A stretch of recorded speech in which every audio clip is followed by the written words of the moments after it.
Well, so good morning to you all day. Greetings. Greetings. Greetings. My name is Ato Ishen, and I am going to be your guide.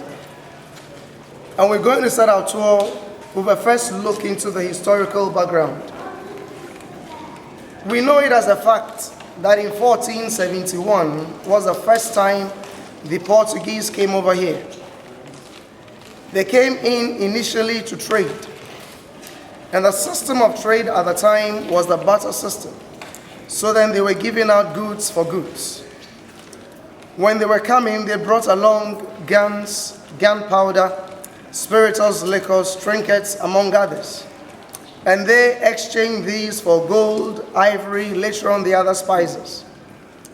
Now, one major thing the Portuguese were interested in was gold. And they talk about the fact that the rate at which our locals were giving out the gold gave the Portuguese the impression that the town would be in abundance of it. So they call this place Elmina or Damina, meaning the mine in their language. And it is this word that could not be pronounced properly, so was corrupted to today's word Elmina, and invariably it became the name of the town. There is another school of thought that suggests the Arabs were the first to be here. And seeing the place having a kind of a natural harbor, they call the place Elmina, meaning the port or the harbor. But then the locals will believe the Portuguese more than the Arabs, so they believe the Portuguese name gave the name to the town. I do tell people that is not to say we never had a name before they came. We did. And our name was Anum Ansa. Ansa. Anum Ansa literally suggests that when you drink, it doesn't get finished, or inexhaustible kind of water. Yeah. 1482, that's 11 years after the Portuguese had first come in, led by their captain called Don Diego de Azambuja. They came to see the chief of the town called Nana Kwamina Ansa. They negotiated for this plot of land, and they had the structure put up. It's on record that the chief was hesitant in giving out the land, citing cultural differences to be a problem in the future. In fact, he went further to let them understand that friends will be better friends if they don't live together. But upon persuasions and assurances, he gave in. And this became the first time in the history of the world a West African chief legally transferring a title to a plot of land to an European, and for that matter, Portuguese. Yes. Materials that were used in putting up the structure, most of them were imported, with the exception, of course, of water, sand, and stones. Even some stones, I'm told, were brought in, not necessarily to build the structure, but to serve as ballast. In other words, give extra weight to the boats when coming. Now, the entrance here is one of such stones, the very big one at the entrance there. Okay, let me point out. This here is one of such stones the Portuguese brought in.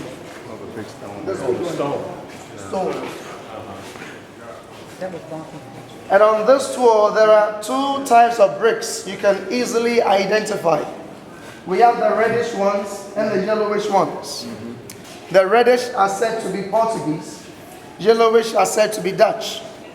So then wherever you see red bricks, you are seeing the Portuguese construction. Where you see yellow, you see the Dutch construction. Other places, you see the yellow and red at the same place, and that will be recent development.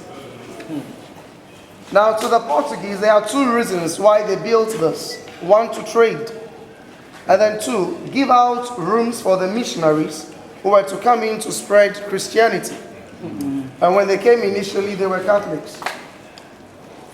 Before the 16th centuries, all these rooms on the ground floor were being used as storerooms or warehouses as planned.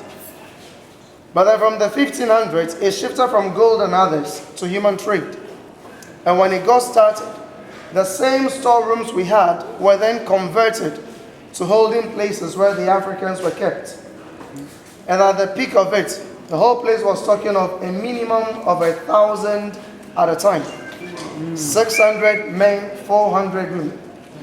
And the women were occupying this section of the whole structure. How was it structured? How many men? 600 men, 400 men.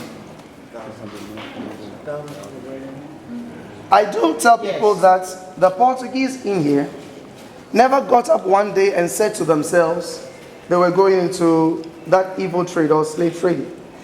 So something actually brought about it. And before you go into what brought about, we must also understand that slavery, one form or another, had been with all the races in the time past. And for that reason, the Africans in themselves had an idea before the foreigners came.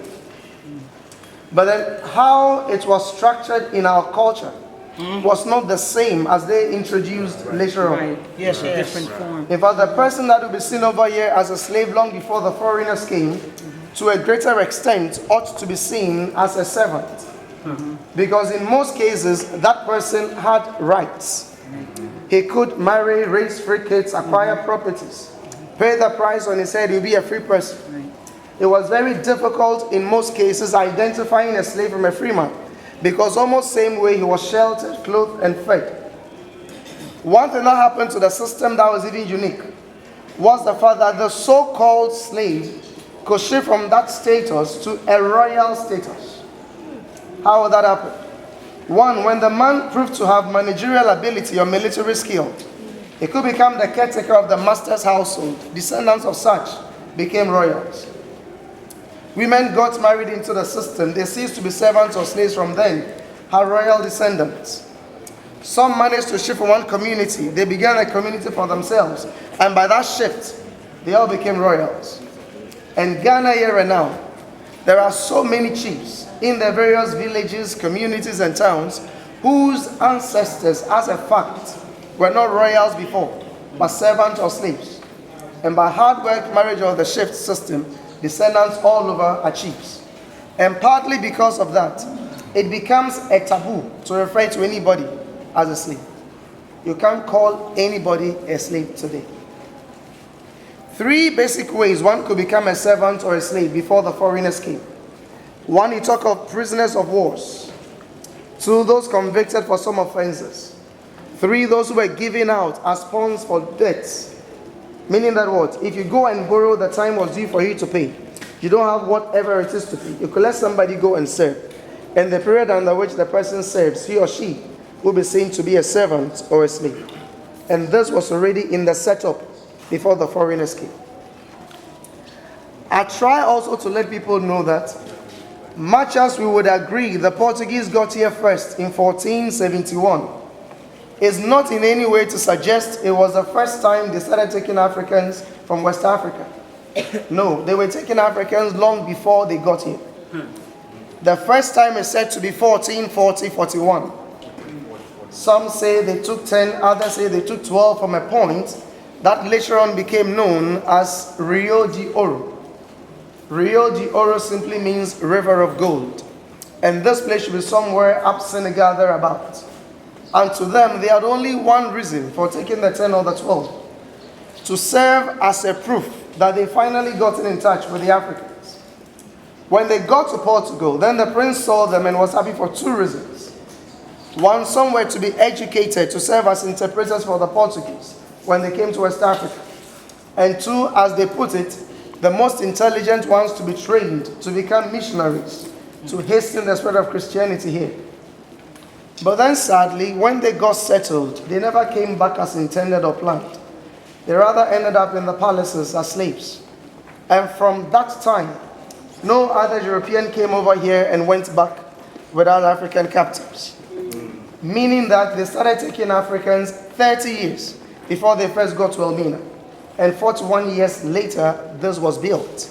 And that's more the reason why most people believe the Portuguese never built the castle only for gold and ivory and others, but also for human trade. Why? Because long before it was built, they're already taking Africans across. But then they'll be quick to tell us that those who were taken to Portugal and Spain were not treated the same way as Africans were being treated over here before they came, but almost the same. And then the religious ones would also say that, well, by taking the Africans there and making Christians out of us, they were then doing us a favor, because by that, they save souls and heaven comes in and all that. But everything else changed when the Spaniards got to the so-called new discoveries. And they talk about the fact that not long after going there, silver and gold mines were opened. Sugar, tobacco, cotton plantations were established. Yes, they wanted the riches, but not ready to work the hard way. So they subjected the natives to the work. And the story says, Spanish brutalities, overwork, and effects of European diseases decimated the indigenous population. So one man who was actually accused, Bartholomew de las Casas, supposedly a Catholic missionary, was sympathy on the natives, suggested for us to be used. One school of thought suggests he said what he said based on the fact that we were already doing the same work under similar climatic conditions, therefore better substitute. Another school of thought suggests he even said we never had souls. And that really got my attention, because not long before this time, we had the souls they wanted to save. And then a few years later, we lost it. How did we lose it? I'm still working on that. Right. So we have them now. But to prove him wrong or right, 1512, 1515, thereabout, some Africans were first taken from Spain. Some say to Hispaniola, others say to Santo Domingo, where they were tried. And true to the man's word, these ones proved physically fit. In fact, it was proven that one African in strength was to 4 the natives. So demands from Africans then got started. And that actually came as the beginning of that unfortunate story of misery and pain and of the forced exodus of Africans from Africa to all these different nations we ended up. One thing to me very sad when this evil trade got started was the fact that in most cases, the Europeans on their own physically could not have gone to all the various places to gather the Africans all by themselves. So broadly, 3 ways came out. 1, the Europeans captured some people themselves. 2, they moved with Africans to gather Africans. And 3, there were some Africans also who gathered people, brought them down to the so-called traders, and from them to the Europeans. Is that one thing that brought in most? You could talk of intertribal wars. So the more there were wars, the more there were prisoners of wars, and the more they were exchanged, mostly for weapons. And this is where the Europeans are accused of masterminding most of these wars. It is often to hear when you are taking tours, when some people will say that, well, Africans were giving out their own brothers and sisters. And I feel like telling them to shut up. Right, please. Why? Because they are not in a position to define for us who a brother or a sister could be at the time. Today I tell people Africans all over the world ought to see themselves to be one, so then we can call ourselves brothers and sisters. But this mentality is recent. In the past, a brother or a sister was limited to a lineage, a tribe, or a kingdom. And outside it were not seen to be one. And those of the same groupings that saw themselves to be brothers and sisters, now calling themselves to be one, never gave themselves out, but those of others. And these ones were not seen to be one. To think of a brother and a sister as to giving themselves out as if there wasn't any conscience. I don't know how long you've been in Ghana, but you can see Ghana from a distance that we are united people. And that is true. But when we get to election, as we are getting to election, then you hear people saying that, well, our Santis are too proud, and the Fantis, they don't like themselves. Efforts will always go one way, and the Northerners don't talk about them. It tells you today that even in the 21st century, the cohesion is still not complete. To think of 1600 having one big family, that never was. It never was. I dare also say to people that if the Europeans had come in 100 years later, it could have been very difficult for them to do what they were able to do with ease. And why do I come to such conclusion? Use Ghana as a case study. In Ghana here, we have the Asantis, we have the Dangerous, and we have the Akwamu people. And these were the strong tribes we had. And incidentally, all these were tree-speaking tribes. These were fighting with the smaller ones and making them part of them. Think of Asante Kingdom, it extended beyond today's Ghana. Now, at the peak period, the Asantis defeated the Dangerous.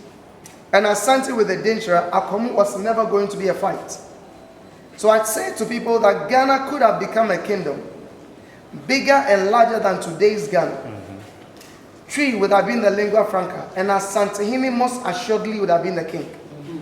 And with everybody paying tribute to one, it would have been very difficult for anybody to penetrate. Yes. But sadly, it was during this pooling process that the Europeans came in strong. And when they came, what did they do? They started giving back independence to smaller tribes that had become part of the larger ones. So the more independent states they created, the more the need came for them to gather weapons to defend themselves. And the only way to gather weapons were to bring in people. In fact, most of these newly created independent states from the onset never had the wherewithal to gather weapons, so they could even be given the weapons on credit to be paid later. They still do that So today. then, right, the system has not changed that much. Yes, so they kicked the people against themselves and they stood back and got whatever they wanted. Right. Yeah. By 1637, the locals here were fed up with the Portuguese. Looking for saviors, they saw the saviors in the Dutch. Exactly what they saw in them, I still don't know. But they helped the Dutch. They fought the Portuguese, defeated them, and took over. Sadly, when the Dutch came in, they were not the angels the locals were looking for. They rather extended the structures and took in more captives. 1807, English came out officially to stop the trade. 1814, the Dutch also did same. But those over here doing the actual thing never stopped. So from that time, what they called illegal trade got started. At the latter part of it, it was no more profitable. So on the 6th of April 1872, the English and the Dutch exchanged possessions. The Dutch gave theirs over here to the English, to that of the English in northern Sumatra in Indonesia. When the English came in, they used the castle for purely administrative matters. But it doesn't suggest they never took part in the trade, they did. However, at the time, they were using the Cape Coast Castle for theirs. During the World War II, they brought men from all English-speaking West Africa, except Liberia, to this place. They trained them here, took them to India and Burma, where they fought for them. And these are the ones we call Royal West African Frontier Forces. After the Second World War, the structure was used as a police training school in 1948. So then the English were in control until 1957, when we finally became an independent state and we took over from them. So as it stands, the structure is 534 years now. Out of 534, the Portuguese were here for the first 155 years. The Dutch were here for 235 years. The English were in this particular one for 85 years. And Ghana, the last group, we've also been here for 59 years now and still counting. And I dare say we'll catch up. Okay. You know, all the time I was giving the introduction, I made you understand before the foreigners came. Before the foreigners came. I use foreigners because before the Europeans came, the Arabs had been here. And there was something they called the Trans-Saharan trade. And one component of that trade was people. And, you know, it was as cruel as the transatlantic. Many people don't talk about that. In terms of numbers, they hit close to 20 million people. And don't forget, it long existed before the transatlantic. And one thing very sad about that aspect of the trade was the castration of men. Teach on that. And you know, when we talk of the transatlantic, we talk of more men being taken. The trans-Saharan needed more women, in contrast. Okay. Now when they came over here to trade, sadly, most of them never brought their wives or their women. Why? They were dying of malaria and yellow fever to the extent the coastal line was even termed to be